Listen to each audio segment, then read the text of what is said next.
Assalamualaikum warahmatullahi wabarakatuh. Selamat pagi. Apa kabar semua? Semoga kita dalam keadaan sehat dan selamat menunaikan ibadah puasa bagi yang menjalankannya, dan tetap menjaga protokol kesehatan, terutama menjaga kebersihan, dan tetap semangat dalam pembelajaran walaupun kita belum bisa tatap muka. Dan sebelum pembelajaran geografi ini kita mulai, sebaiknya kita berdoa menurut keyakinan masing-masing. Berdoa dimulai. Ini kita akan membahas karakteristik iklim di Indonesia dan pengaruhnya terhadap aktivitas manusia. Bab ini masih di bab 6, lanjutan dari dinamika atmosfer dan dampaknya terhadap kehidupan. Tujuan pembelajaran pada pagi hari ini yaitu diharapkan siswa mampu mengetahui iklim yang mempengaruhi wilayah Indonesia dan mengidentifikasi hubungan iklim dengan bentang alam.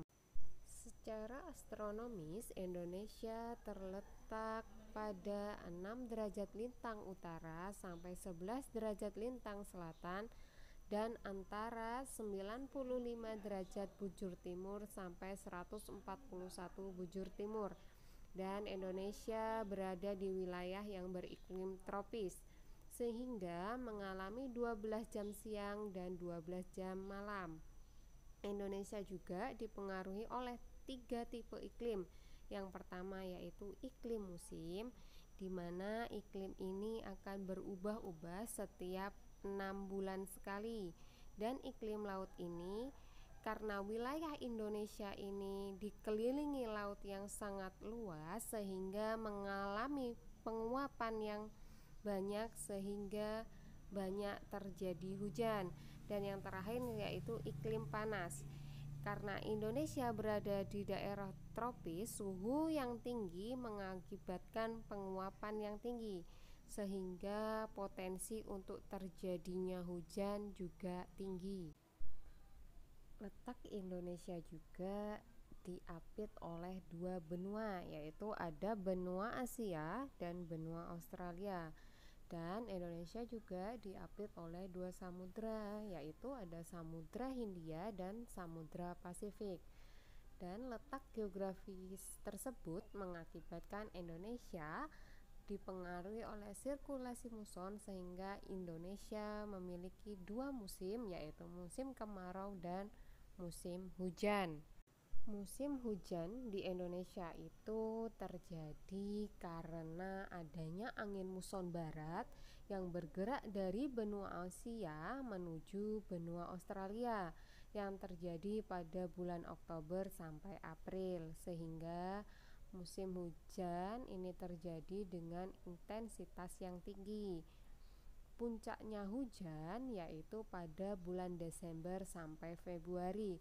Sedangkan pada musim kemarau itu terjadi karena ada muson timur yang anginnya bergerak dari benua Australia menuju benua Asia, terjadi pada bulan April sampai Oktober, sehingga terjadi musim kemarau. Karena laut yang dilewati angin ini merupakan laut yang sempit, sehingga uap airnya sedikit, beda dengan angin muson barat. Karena angin muson barat ini melewati laut-laut yang luas, salah satunya Samudra Hindia, sehingga curah hujannya sangat tinggi.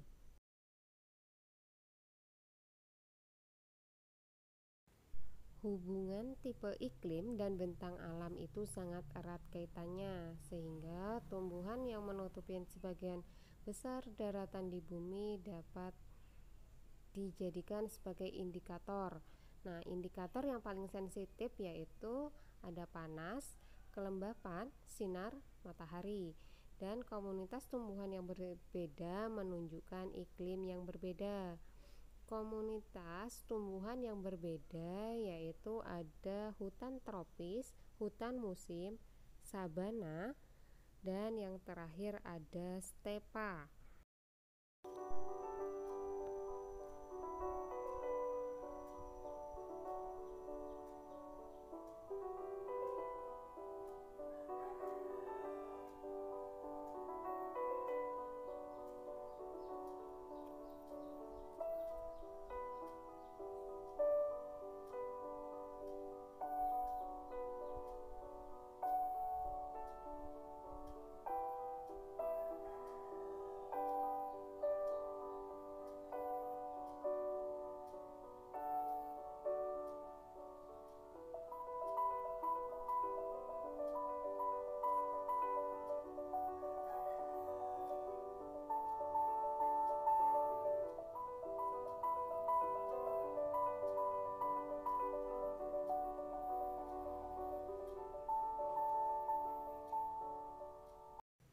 Adapun klasifikasi iklim menurut Junghun yaitu pembagiannya berdasarkan ketinggian tempat, di mana daerah yang memiliki ketinggian 0 sampai 600 meter, daerah tersebut ini sangat cocok dijadikan perkebunan karet, coklat, tembakau, tebu, jagung, padi, dan kelapa. Sedangkan pada wilayah yang berada pada 600 meter sampai 1500 meter, wilayah ini cocok ditanami kopi, kina, karet, dan teh. Sedangkan pada ketinggian 1500 meter sampai 2500 meter, daerah ini cocok dijadikan pertumbuhan kopi, kina, sayur, dan pinus.